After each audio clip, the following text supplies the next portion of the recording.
ಮಕ್ಕಳ ಸಂತೆ ಏರ್ಪಡಿಸುವುದರ ಮೂಲಕ ಚಿಕ್ಕ ವಯಸ್ಸಿನಲ್ಲೇ ಅವರಲ್ಲಿ ಆರ್ಥಿಕ ಜ್ಞಾನ ಬೆಳೆಸಲು ಸಹಕಾರಿಯಾಗುತ್ತದೆ ಎಂದು ಕನ್ನಡ ಸಂಘದ ಹಿರಿಯ ಸದಸ್ಯ ನಾಗೇಶ್ ನಾಗಮಂಗಲದಲ್ಲಿ ಅಭಿಪ್ರಾಯಪಟ್ಟರು.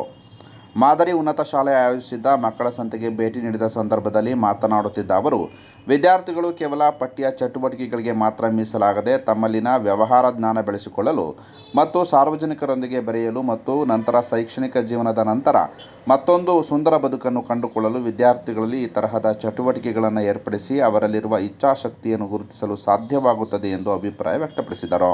ಈ ಸಂದರ್ಭದಲ್ಲಿ ಸಮನ್ವಯಾಧಿಕಾರಿ ರಮೇಶ್, ವಿರೂಪಾಕ್ಷ, ಮುರಳೀಧರನ್, ಶ್ರೀಮತಿ ಗಿರಿಜಾ, ಇಂದ್ರಕುಮಾರ್, ರತ್ನಮ್ಮ, ಅಂಜನಪ್ಪ ಸೇರಿದಂತೆ ಹಲವರು ಉಪಸ್ಥಿತರಿದ್ದರು.